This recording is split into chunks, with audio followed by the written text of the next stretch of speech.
I was at OG 210 in Houston. I think there were 700 people and 3 diamonds. That was 3 years ago. I am truly, truly amazed by what this organization has done and the people it's helped and changed. You are going to be taking your children and bringing them into greater lights and give them a better life. And there was a young man who does games, and he gave me this game, or a game like this, about 2 years ago. And now my children are running around saying, you don't have a very good positive mental attitude. So my children are learning it from the ground up. He's got a new game out there that helps build team playing and teaches for 14-year-olds and above the principles of success. But it's a great pleasure for me to be invited back again. I'm going to calm things down a little bit and talk about something serious. If I can find my glasses. I always forget my glasses. I was in Malaysia giving them a speech, and I came up and I started in prime ministers or chief ministers in the audience. And I got about 10 minutes into my speech and realized I didn't have my glasses on. So I reached down in my pocket like this and picked them up and put them on, but I didn't miss a beat. Hopefully I won't do that today. Persistence. Early this year, Greg Reed asked me to write a fourth for his new book called Stickability, and that started me thinking. It's an interesting book of stories about people whose sheer persistence led them to great achievements in life. Some of you are doing that. As I read Stickability, I was reminded of a boy I knew more than 50 years ago named Scott Shaw. He was my playmate during early adolescence and was perhaps the most obnoxious kid in the world. One day we were checking our tap lines in Morgan City, Louisiana, and we got into a knockdown fight. There was no one around to cheer us on, and no one around to stop the fight. So we fought as boys do until we didn't fight anymore. I was bigger and stronger than Scott, and I kept knocking him down. But every time Scott went down, he got up and he came at me. With a bloody lip, tears flowing from his eyes, and snot dripping from his nose, he kept getting off the ground and coming at me. He took everything I dished out at him, but still he pressed on, coming at me time after time. After he got off the ground for the last time, he was met with my hand, offering him a handshake. Mastered, I said to him, "You win, Scott, you win." He glared at me, wiped snot off on the back of his hand, took my hand and shook it. We remained friends until I moved away a few years later. It was Scott's persistence that bested me. With no hope of victory, he pressed on and he defeated me. His victory is an example of one kind of persistence. There are two kinds of persistence. There's iron will, which stems from necessity and self-discipline. And then there's habit force, which stems from desire and thought. The first kind, iron will, is best described by the life of a single working mother of 2. Every day she gets her kids up, out of bed, dressed, fed, and drops them off at school. Then she goes to work, where she spends the day worrying that her kids don't get sick because she doesn't have any sick hours and can't afford to miss work.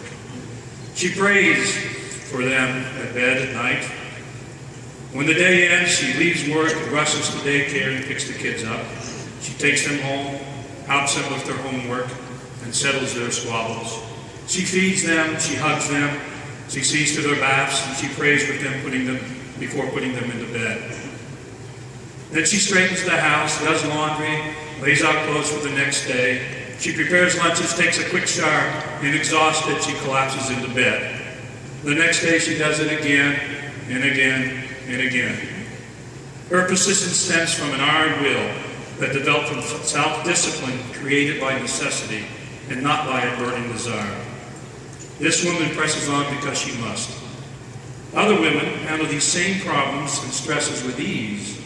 For them, persistence is not based on iron will, formed out of necessity. What gives them the ability to press on so easily? Some successful dieters possess an iron will which helps them lose weight. They are able to deny themselves tempting foods. To their great credit, they may struggle, but they still manage to keep to their diet for a while. Others avoid these foods because they have learned not to crave them. They seem to have the ability to keep to their diet with very little effort. Why? Do they have some special ability? Napoleon Hill believed in an infinite intelligence from which we could gain guidance and strength to press on. He wrote, As you learn to ask for guidance from a source outside of yourself, you will find the answers where you never considered looking, with the talents with which you were gifted at birth. Gifted at birth. So he'll believe that we are created with the ability to achieve our goals. At creation, mankind was given one of the greatest riches of life, free will, the ability to choose. But that gift is useless without being able to act upon those choices and to follow them to success. I believe that free will, by its very nature, means that we have the ability to make it, to do it, and like Napoleon Hill, I believe that we must have been biologically engineered to achieve success. Success is a choice, it's free will. Orson Swett Martin was a prolific author and philosopher of the 1900s. He thought that the brain had the ability to develop what it needs to press on. He wrote, "Hold any particular thought in your mind persistently until it forms grooves in the brain tissues, and you will permanently change yourself in that direction. You have only to focus your mind on a desire and hold it there tenaciously until you have formed a new mental habit. We now know why this is true.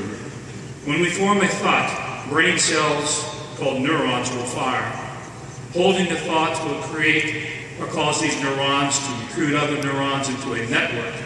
When you drop that thought, the network dissipates, unravels, until the thought becomes a simple memory.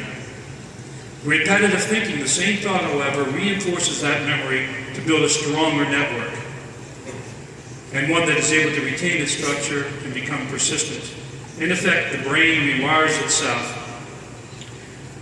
In 2010, there was an article in the American Journal of Neurology, I'm a doctor, so I'll try to make it too hard for you, which reported that the area of the brain that is responsible for self-discipline had been located.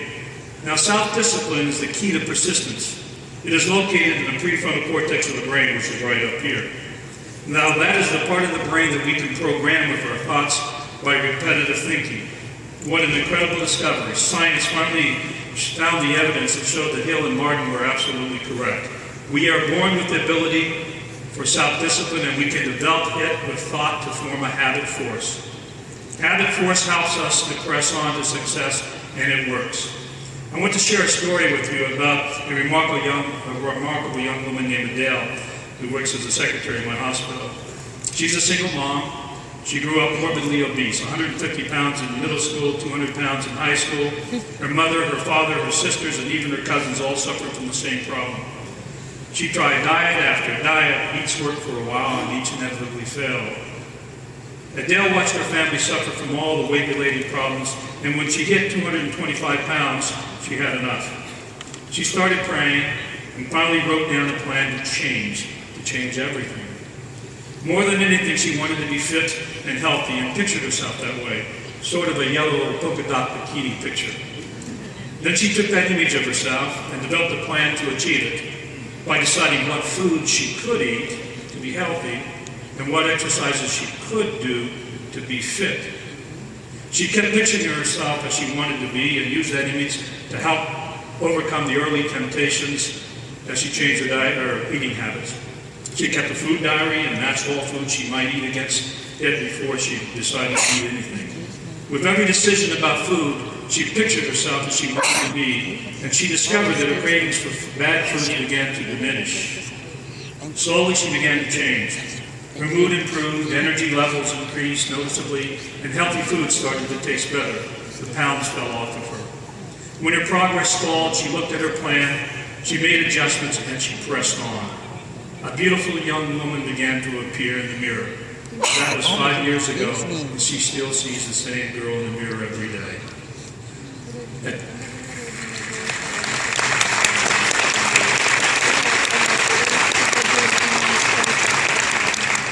Adele made the lifestyle changes that she needed by turning food choices and exercise into habits that kept her fit, healthy, and yes, trim.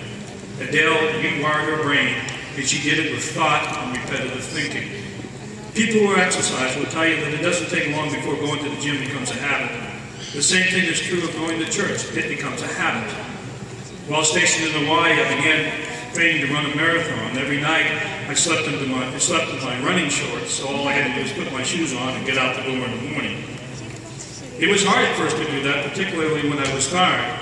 However, it wasn't long before it became a habit. I just got up and did it. One morning, I was a mile or two into my run. The sun was shining, the sky was blue, and the birds were singing. And I looked down, and to my great surprise, that instead of running shorts, I found myself in white jockey underwear. I think I set a world record getting back to my house.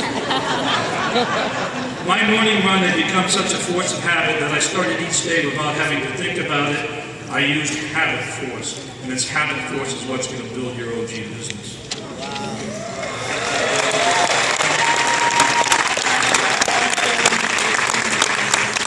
There is no doubt now that we are all biologically engineered with the ability to press on to success, all of us. It is a matter of using thought to program our minds to press on. In Think and Grow Rich, Napoleon Hill lists 6 steps that tell you how to program your mind to achieve your goals. Applying these steps can change everything in your life. Repetitive thought takes about 8 weeks to start changing your brain. But it is this change in the brain that separates the 2 types of persistence. You can succeed through an iron will, but it is much more likely that you will succeed if you program your brain to create the habit force to help you press on. Now, backstage in OG2 2012, I had the pleasure of meeting your Jose O'Donnell. Yeah.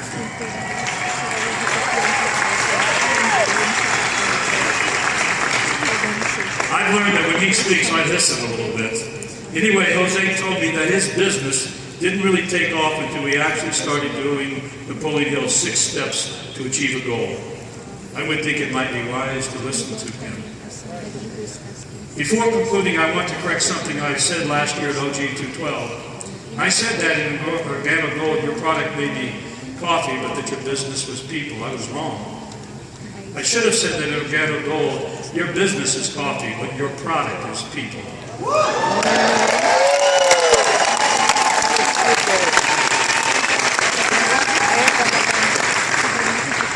My grandfather popularized the saying, what the mind can conceive and believe, it can achieve. Believe it and act upon it. I thank you very much.